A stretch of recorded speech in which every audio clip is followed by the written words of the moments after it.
السلام علیکم ورحمۃ اللہ وبرکاتہ۔ الحمد للہ وکفا وسلام علی عبادی الذین اصطفى، اما بعد اعوذ باللہ من الشیطان الرجیم، بسم اللہ الرحمن الرحیم۔ شہر رمضان الذي انزل فيه القرآن هدى للناس وبينات من الهدى والفرقان، فمن شهد منكم الشهر فليصم، ومن كان مريضا أو على سفر فعدة من أيام أخر، يريد الله بكم اليسر ولا يريد بكم العسر، ولتكملوا العدة ولتكبروا الله على ما هداكم ولعلكم تشكرون، صدق الله العظيم۔ وقال النبي صلى الله عليه وسلم: من سلم له رمضان سلمت له سنة، أو كما قال النبي صلى الله عليه وسلم، صدق رسوله النبي الكريم۔ رب اشرح لي صدري ويسر لي أمري واحلل عقدة من لساني يفقهوا قولي، سبحانك لا علم لنا إلا ما علمتنا إنك أنت العلیم الحکیم۔ درود شریف پڑھ لیں۔ اللہم صلی علی محمد وعلی آل محمد کما صلیت علی ابراہیم وعلی آل ابراہیم انک حمید مجید۔ اللہم بارک علی محمد وعلی آل محمد کما بارکت علی ابراہیم وعلی آل ابراہیم انک حمید مجید۔ اللہ کا ہم سب پر بہت بڑا احسان اور بہت بڑا کرم ہے کہ اللہ پاک نے ہم سب کو رمضان المبارک کے مہینے میں جمعہ کے مبارک دین میں تھوڑی دیر کے لیے اپنے گھر میں یعنی مسجد میں جمع فرمایا۔ دعا کرو اللہ ہم سب کے جمع ہونے کو قبول فرمائے۔ حدیث شریف میں حضرت نبی کریم صلی اللہ علیہ وسلم نے اپنی سچی زبان مبارک سے یہ بات بیان فرمائی، جمعہ کے مبارک دین میں ایک گھڑی ایسی ہوتی ہے، ایک وقت ایسا ہوتا ہے، اس گھڑی میں اس وقت میں کوئی اللہ کا بندہ اپنے پروردگار عالم سے جو بھی سوال کرے، شرط یہ ہے کہ سوال جائز ہونا چاہیے، سوال ناجائز نہیں ہونا چاہیے۔ اللہ پاک اس کے سوال کو ضرور قبول فرماتے ہیں، اللہ پاک اس کے سوال کو ضرور منظور فرماتے ہیں۔ یعنی جمعہ کے مبارک دین میں اللہ سے مانگی جانے والی دعائیں رد نہیں ہوتی، بلکہ اللہ پاک اسے اپنی بارگاہ میں ضرور منظور و مقبول فرماتے ہیں۔ اللہ سے دل سے دعا کر لو، اللہ تو نے اپنے فضل و کرم سے اپنی رحمت سے ہمیں مسجد میں بلایا ہے۔ حدیث شریف میں لکھا ہے مسجد میں آنے والا اللہ کا مہمان ہوتا ہے، اللہ رب العالمین خود اس کے میزبان ہوتے ہیں۔ اللہ تو نے دنیا میں ہمیں اپنا مہمان بنایا ہے، اللہ کے لیے کوئی مشکل نہیں، اللہ ہم سب کو جنت الفردوس میں بھی اپنا مہمان بنائے ہے۔ میرے بھائیوں، اللہ پاک نے ہمیں بہت مبارک اور بہت پیارا مہینہ نصیب فرمایا ہے۔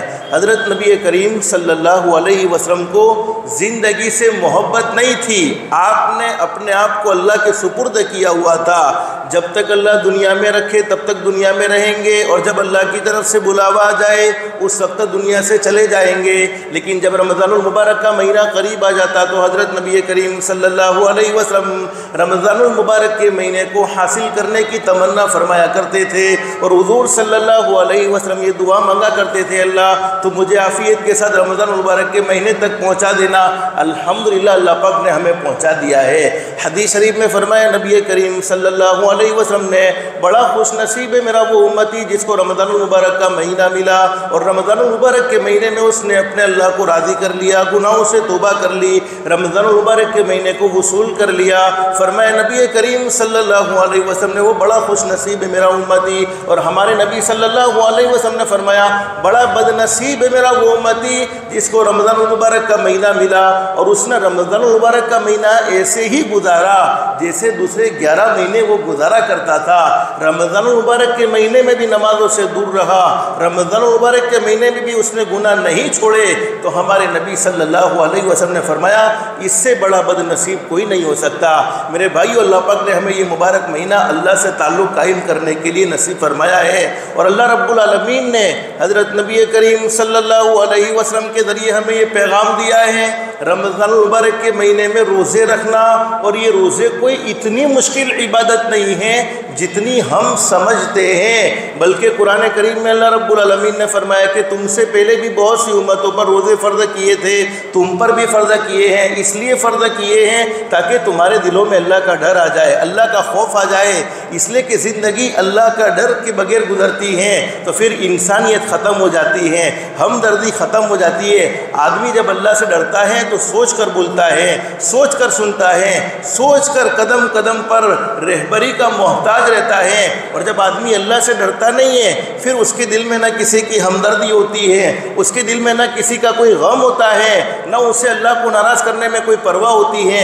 تو فرمایا کہ تقوی کی پریکٹس کے لیے اللہ پاک نے ہم پر روزے فرض کیے، کچھ چند گنے چنے دن کے روزے فرض کیے، ایام معدودات۔ دیکھو باقی اسلامی تاریخ ہمیں یاد نہیں رہتی، لیکن رمضان مبارک کا ہر روزہ یاد رہتا ہے۔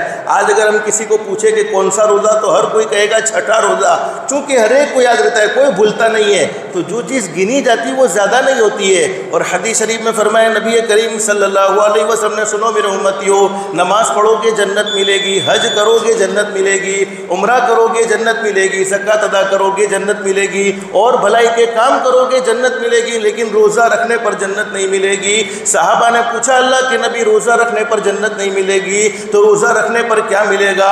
حضرت نبی کریم صلی اللہ علیہ وسلم نے فرمایا سنو میرے امتیو، روزہ رکھنے پر تو خود اللہ مل جائے گا، جنت ملے تو ایک ملے، دو ملے، تین ملے، چار ملے، اللہ ملا دنیا بھی مل گئی، آخرت بھی مل گئی۔ اور حدیث شریف میں فرمایا نبی کریم صلی اللہ علیہ وسلم نے، میرا وہ امتی جس نے بغیر کسی شرعی عذر کے، کوئی پرابلم نہیں تھی، کوئی دکھ نہیں تھا، بغیر کسی شرعی عذر کے رمضان مبارک کا ایک روزہ چھوڑ دیا، ایک روزے کی قضا میں وہ پوری زندگی بھر روزے رکھتا چلا جائے، لیکن رمضان مبارک کے ایک روزے میں جو برکت حاصل ہونی چاہیے تھی وہ برکت حاصل نہیں ہو سکتی ہے۔ اللہ پاک نے ہم پر روزے فرض کیے ہیں، لیکن کوشش یہ کرنی چاہیے کہ اللہ کی بارگاہ میں ہمارے روزے قبول بھی ہو جائے۔ بولو کرنی چاہیے کہ نہیں کرنی چاہیے؟ صرف بھوکے پیاسے رہنے کا نام روزہ نہیں ہے۔ حدیث شریف میں فرمایا نبی کریم صلی اللہ علیہ وسلم نے، بہت سے روزہ رکھنے والے ایسے ہیں جو صرف بھوکے ہیں، پیاسے ہیں، اور بھوک اور پیاس کے علاوہ ان کا کوئی لینا دینا روزے سے نہیں ہے۔ وہ کون سے روزہ رکھنے والے ہیں؟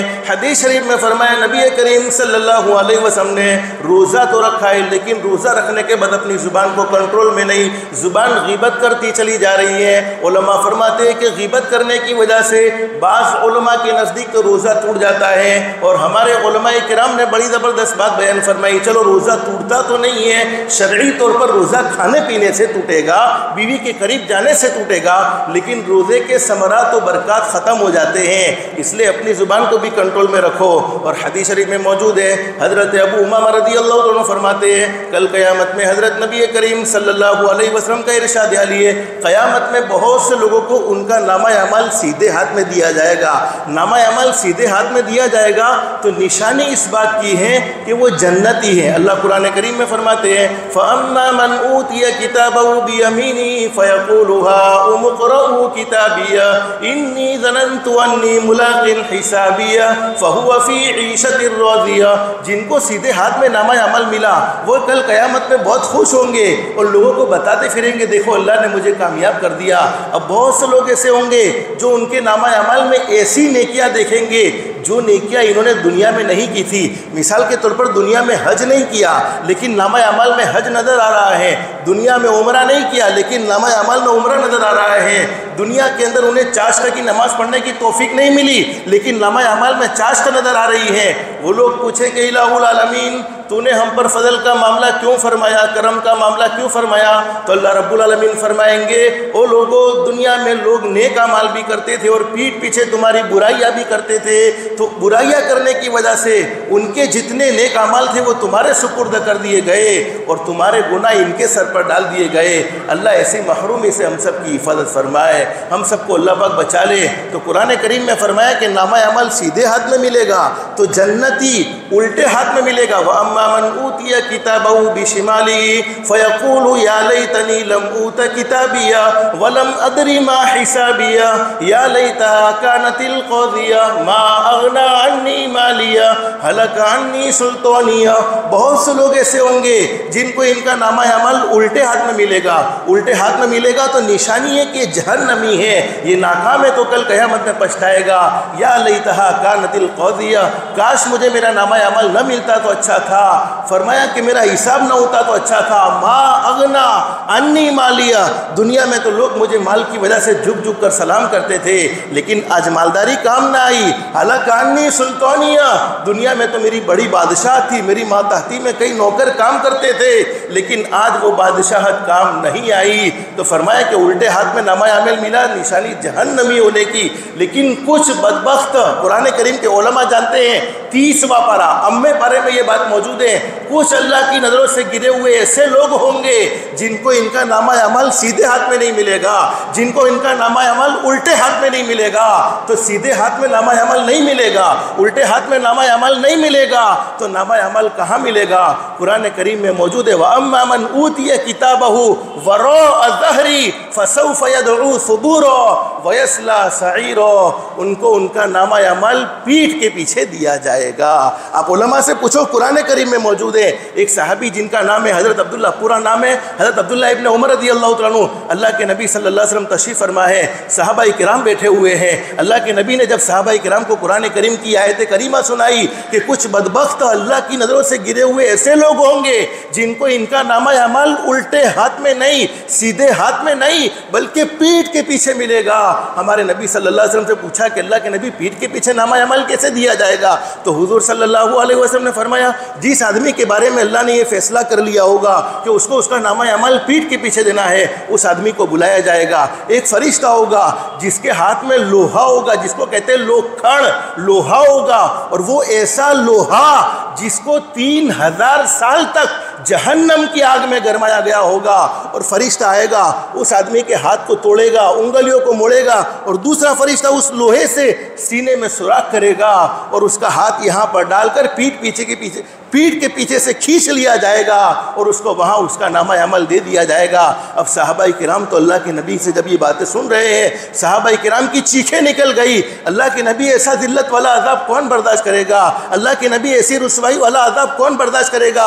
ارے دنیا میں ہم کسی برے عمل کی وجہ سے ذلیل ہو جائے تو ہمارے لیے باہر نکلنا مشکل ہوتا ہے، تو کل قیامت کے میدان میں لوگ ہمیں حاجی کہتے ہو، لوگ ہمیں نمازی کہتے ہو، لوگ ہمیں بڑا ذمہ دار کہتے ہو، اور وہاں پر معاملہ یہ ہو جائے کہ نامہ اعمال اللہ حفاظت فرمائے پیٹھ کے پیچھے مل جائے۔ صحابہ کرام کی چیخیں نکلی تو حضور نے فرمایا کہ او اللہ کے بندو، کم سے کم یہ تو پوچھو کہ یہ نامہ اعمال پیٹھ کے پیچھے کسے ملے گا؟ اصل تو ہمیں یہ معلوم کرنا ہے۔ تو حضور نے فرمایا میری امت کے 2 قسم کے لوگ، بولو کتنے قسم کے لوگ؟ 2 قسم کے لوگ جن کو نامہ عمل پیٹھ کے پیچھے ملے گا۔ نمبر 1 صنفان من امتی، میرے امت کے 2 قسم کے لوگ۔ نمبر 1 جس نے دنیا میں کسی کا حق ضائع کیا ہوگا، کسی کی زمین پر قبضہ کیا، کسی کے پاس سے پیسہ لیا لیکن اس کا پیسہ واپس بولو نہیں کیا، کسی کا حق مارا، دنیا میں کسی کی غیبت کی، دنیا میں کسی پر الزام لگایا، دنیا میں کسی پر تہمت لگائی اور بغیر توبہ کے، بغیر معافی کے، بغیر حقوق ادا کیے مر گیا،